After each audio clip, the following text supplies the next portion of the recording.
Halo semua, selamat datang kembali di Ayo Film. Kali ini saya akan menceritakan film Six Below Miracle on the Mountain yang dirilis pada tahun 2017. Film yang diangkat dari kisah nyata ini akan menceritakan seorang pria bernama Eric yang tersesat di gunung salju selama 8 hari lamanya. Bahkan banyak sekali rintangan yang mengancam nyawanya.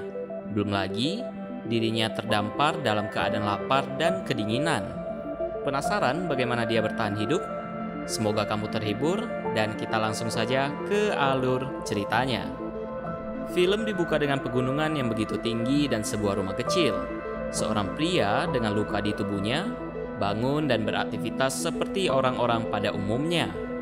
Pria ini bernama Eric, seorang yang dulunya adalah atlet hoki yang menjanjikan. Namun ia pun berakhir celaka saat Eric begitu kecanduan bubuk putih. Bahkan kejadian itu pun akhirnya membuat ibunya memutuskan hubungan dengan putranya itu. Dalam waktu 7 hari, ia pun akan segera diadili dan mengikuti program rehabilitasi. Jadi untuk menjernihkan pikiran, Eric pun tinggal di pegunungan ini. Entah apa yang dia konsumsi, pandangannya pun menjadi jelas. Namun apes, pintunya malah terkunci. Tidak perlu waktu lama, ia pun berhasil masuk dan langsung saja Eric menggunakan peralatannya. Tak habis-habis apesnya, Eric pun terpaksa berjalan. Tak lama, seorang wanita bernama Sarah pun datang dan memberinya tumpangan. Setibanya di tempat, mereka pun berpisah. Sedikit terburu-buru karena Eric masih mengkonsumsi obat terlarang itu. Tapi bukannya teler, skinya malah menjadi lihai. Dengan papan itu, Eric pun begitu menikmati alam bersalju ini. Selesai bermain, Eric pun bermaksud menghubungi mamanya yang bernama Susan. Disitulah Eric meminta izin untuk pergi beberapa hari. Di pangkalan, laporan pergerakan badai salju pun begitu lebat, sehingga membuat mereka harus menutup area pegunungan. Karena pria punya selera, Eric pun akhirnya memilih jalur yang belum diizinkan meluncur. Ia pun begitu menikmati aktivitas skinya di tengah badai salju. Sampai akhirnya, Eric pun tersesat di wilayah tersebut. Bahkan ponsel pun tidak menggapai sinyal. Tidak menyerah, Eric pun memutuskan untuk melanjutkan perjalanan hingga malam hari. Syukurnya badai salju telah berhenti. Eric pun beristirahat di sebuah pohon dan mencoba membuat api. Keadaan yang dingin pun membuat api gagal dinyalakan. Jelas hal tersebut membuat Eric begitu geram. Di saat itu, ia pun kembali mengingat permainan hokinya dulu dalam bimbingan ayahnya yang begitu keras. Akhirnya Eric pun melanjutkan perjalanan dengan papan luncurnya. Namun di lereng yang terjal, Eric hampir terjatuh ke dalam jurang. Di malam yang dingin itu, Eric hanya ditemani salju dan bintang. Tapi bukan hanya itu.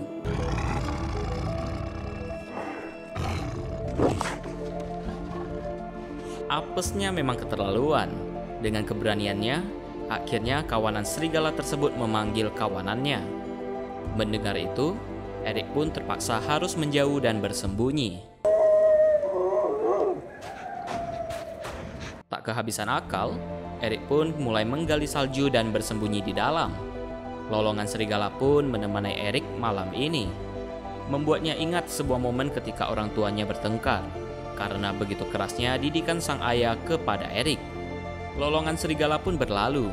Di hari kedua, belum ada tanda-tanda penyelamatan. Rasa haus pun membuat Eric begitu ingin menikmati es salju ini.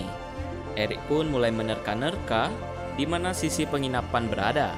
Namun ia merasa begitu tidak ada harapan. Perjalanan pun dilanjutkan sampai Eric tiba di padang salju yang begitu luas. Saat berjalan, tiba-tiba Eric pun amblas ke dalam air.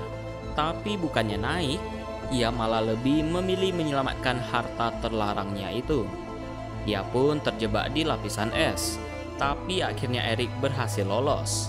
Apesnya luar biasa. Kebasahan ini pun membuatnya berlindung di tengah bebatuan. Ia pun kembali teringat permainan hokinya dulu. Eric berhasil mencetak, namun ia pun dirobohkan oleh rivalnya. Kemarahan Eric pun akhirnya memicu pertengkaran. Namun sang pelatih begitu marah dengan sikapnya yang individualisme. Erik yang tersadar kembali langsung berupaya mengeringkan pakaiannya. Di suhu yang begitu dingin, Erik pun harus bertahan hidup. Waktu pun berlalu dan rasa candunya kembali kumat. Namun akhirnya, Erik pun membuang obat tersebut dan menggantinya dengan salju.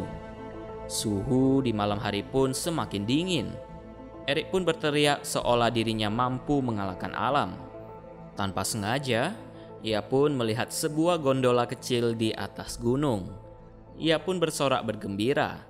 Namun Erik pun berhalusinasi seolah ada sosok serigala dari arah belakang. Ia pun bersembunyi sambil melihat sebuah gondola yang ternyata tidak pernah ada. Di hari ketiga, Erik pun berhasil minum dari salju yang ia simpan kemarin. Frekuensi radio pun belum bisa didapatkan. Hari Minggu pun dia habiskan berjalan menyusuri padang salju, hingga Erik menjadi semakin lemas karena belum makan sampai hari ini. Erik pun merasa mual dan sakit yang luar biasa di perutnya, dan ia pun terbaring hingga malam hari. Kedinginan yang begitu ekstrim ini membuatnya kembali ingat momen-momennya yang dulu bersama temannya. Tibalah di hari keempat, masih sama lemasnya. Ia pun terbangun, tapi keramnya kaki pun membuat dia tidak bisa berjalan. Kondisi kaki yang mengeras terbalut lengket dengan kaos kaki akhirnya melukai kakinya. Perjalanan yang sulit ini akhirnya membuat Erik menyadari bahwa dirinya hanya berhalusinasi akan gondola yang dia lihat 2 hari yang lalu. Begitu putus asanya Erik ketika menyadari dirinya tak akan selamat.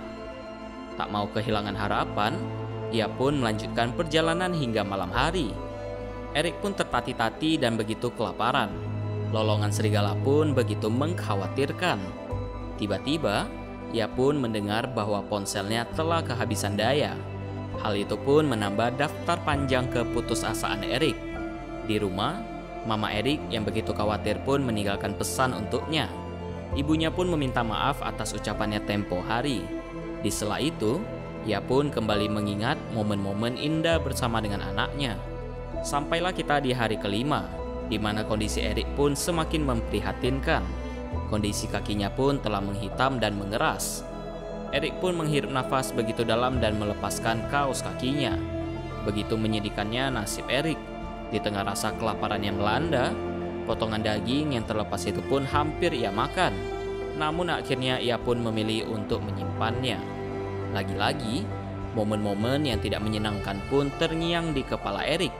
Hidupnya yang begitu hancur membuat ibunya begitu sedih. Dengan perangkat radio yang tersisa, ia pun berharap nantinya seseorang bisa melacaknya. Hari ke-6 pun tiba.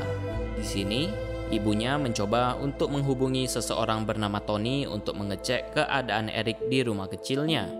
Erik pun masih berjuang untuk mencari sinyal di tengah badai salju. Hingga akhirnya, ia pun memutuskan untuk melanjutkan perjalanan sebisa mungkin. Tibalah di hari ke-7. Setelah hari persidangan berlalu, mamanya pun datang ke tempat Erik, namun tidak menemukan apa-apa selain pakaian bersihnya. Ibunya pun langsung menemui Sarah yang adalah seorang manajemen risiko. Di sanalah Susan melaporkan segala kondisinya. Ia pun memohon agar pencarian segera dilakukan. Melihat foto tersebut, Sarah pun ingat bahwa ia pernah memberinya tumpangan. Tim SAR pun langsung dikerahkan untuk melakukan pencarian. Langit pun kian gelap, namun Erik terus melanjutkan perjalanan. Tak lama, ia pun mendengar suara helikopter. Langsung saja Erik berjuang untuk pergi ke lapangan terbuka. Namun lagi-lagi apes. Ia pun terus mencoba alat radio itu, namun hasilnya nihil. Erik pun begitu putus asa. Di atas, tim SAR pun segera menyudahi pencarian. Erik pun kembali teringat permintaan maaf ibunya yang begitu hangat. Hal itu pun memberinya semangat hidup. Tim SAR pun berniat kembali melakukan pencarian keesokan harinya. Susan pun begitu sedih dan berusaha meminta Sarah untuk membantunya menemukan Erik. Di hari ke-8, Erik yang kelaparan pun akhirnya memakan potongan daging tersebut. Walau bagaimanapun, Erik harus sanggup menelannya. Tak putus asa, ia pun kembali mencoba radio itu. Di markas, sinyal pun masih tidak terdeteksi.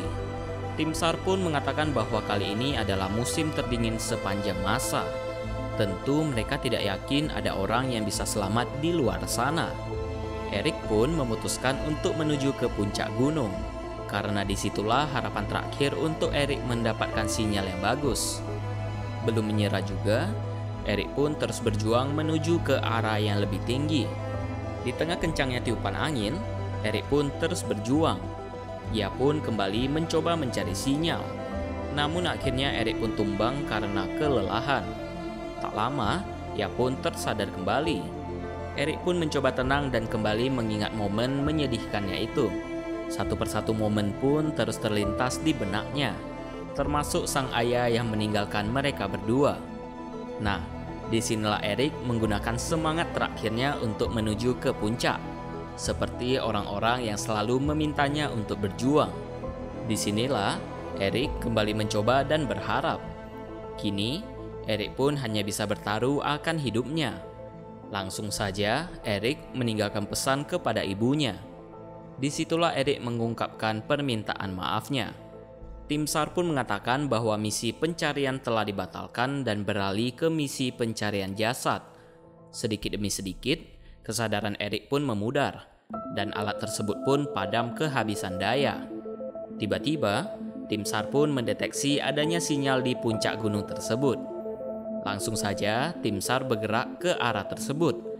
Tim pun melihat sekitar begitu seksama, hingga akhirnya Sarah pun melihat Eric. Tim pun langsung turun menjemput Eric yang tak sadarkan diri. Eric pun berhasil dibawa kembali ke pangkalan. Di sana, Susan pun datang dan menemui Eric kembali, dan Eric pun berhasil diselamatkan. Cerita langsung maju ke 12 tahun kemudian, di mana Eric telah menjadi pelatih tim hoki. Di sini, ia pun menceritakan perjalanan hidupnya. Bagaimana mereka semua harus menjalani hidup masing-masing dengan berpengharapan serta penuh rasa tanggung jawab. Dan film pun selesai. Terima kasih sudah menonton dan sampai jumpa di alur cerita film berikutnya hanya di Ayo Film. Bye-bye.